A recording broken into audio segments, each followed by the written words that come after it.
Well, hello, this is Dr. Cheryl Fraser with a very special invitation for you and your sweetheart to join me this month only.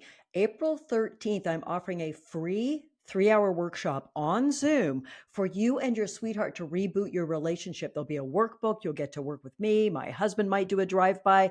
It's going to be a terrific way for you to actually apply some of what you learn here on Sex, Love, and Elephants to your relationships. And yes, give you a chance to hear all about my 3-month program, which is kicking off this year for the only time this year on May 3rd. So make sure you click below, get on the VIP wait list so that you'll be the first to get an invitation to this live and exclusive Zoom workshop with me and some other free content and opportunities to work with me. Ask me your own questions coming up all month long. Now, I am embarking today on a new series of Sex, Love, and Elephant podcast on the theme of Marriage 911.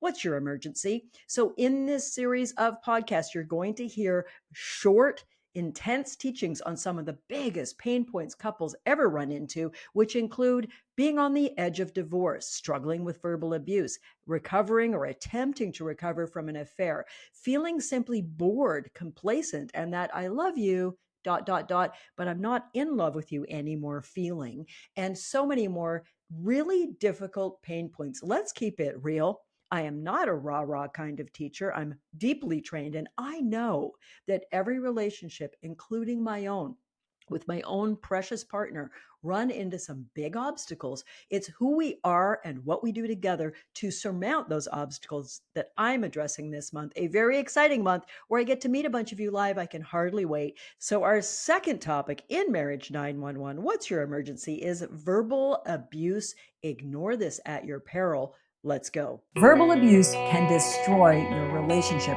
Welcome to this second in this series of Marriage 911, What's Your Emergency? And what, of course, I'm tackling in these 6 videos are the biggest pain points, the biggest problems, the biggest struggles that we as couples face. Hey, I'm with you here.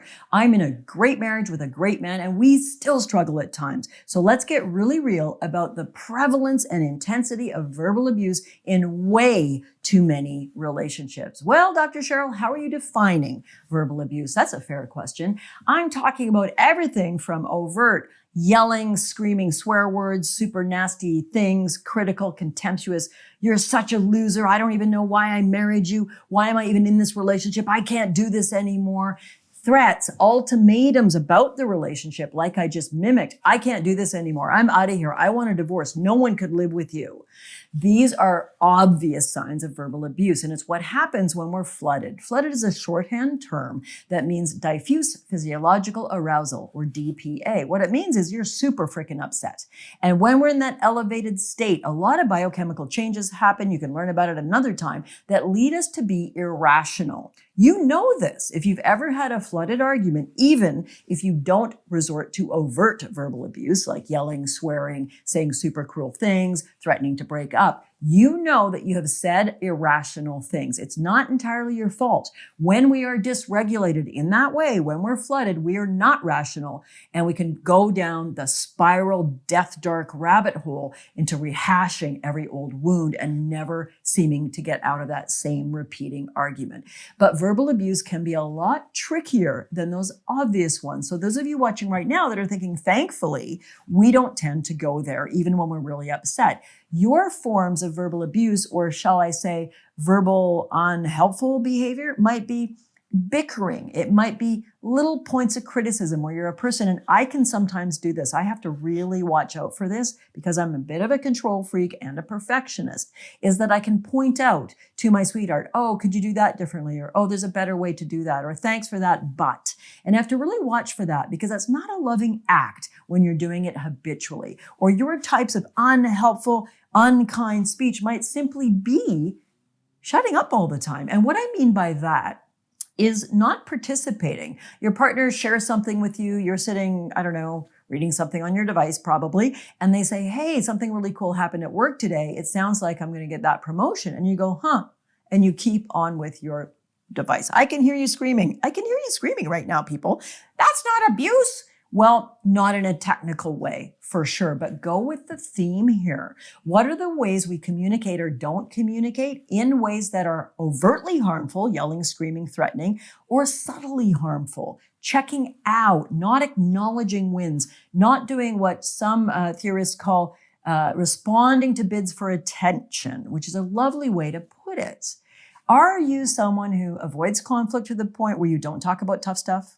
And you don't think you have verbal abuse in you? Well, maybe not technically, but what you have is communication problems. Are you someone who doesn't respond when your partner wants to talk to you? Do you go shut yourself away? So there's so many ways. And I know you're like, well, how do we fix it all? I'm going to give you some ideas right now, but I also want to remind you all, this is a very exciting month or so in terms of the year to come. Once a year, I offer my 12-week program. You'll hear more about that in weeks to come. But what happens leading up to kicking that program off at the beginning of May is I offer unprecedented opportunities to work with me for free in some wonderful workshops coming your way. The best way to hear about those is make sure you click below and get on the wait list. No obligation, of course. And then we will let you know. I'm going to do a 3-hour workshop. You and your sweetheart can come. It's going to be in a couple of weeks. And we're going to work through these 3 areas. You're going to have a workbook. You're going to work with your partner. It's super amazing. It's free. You're all welcome to attend.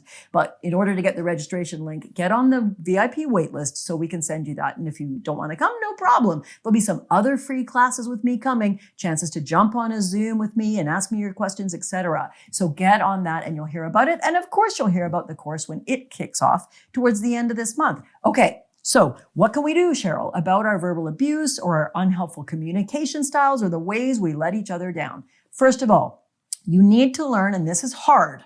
I work on this for 4 weeks in the 12-week program with people. You need to learn to self-regulate your emotions, quite simply meaning when you're really upset, I get really upset too. How can you learn to step away, take a time out, calm your physiology, come back from crazy irrational to angry, upset, but reasonable?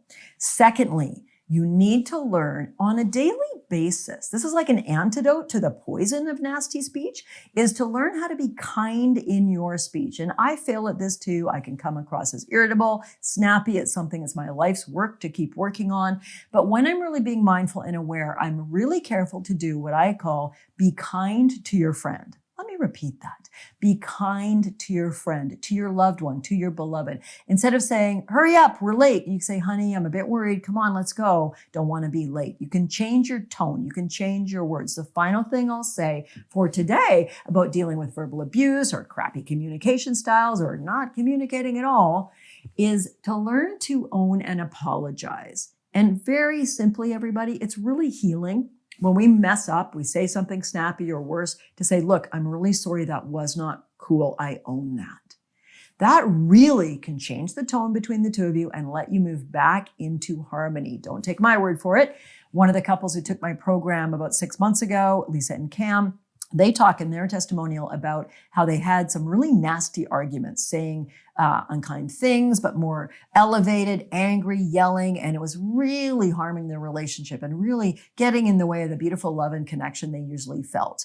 And through the Become Passion program, that's the 12-week program, they learned these skills. Again, the first 4 or 5 weeks of the program, I build in skills to help us learn to communicate differently, more deeply, how to handle the toughest stuff, and more. And they talked about how they are doing, I think I can quote them here, so more or less, she says, we're doing so much better. And her wife's like, yeah, we really are. Because they decided to make love intentional. They decided to make their relationship matter. I know you have decided that too, or you wouldn't be watching this video. And I really cherish that. And I want to thank you for your time and attention. I would love the chance to get to meet you in person in the next month or so. So if you want to hear about all those free events and then the upcoming big course with me, make sure you get on that wait list. We won't hassle you. We won't spam you. We'll just invite you to really unique opportunities. For now, shut up and be kind. Watch your manners. And tell your sweetheart you love them more often.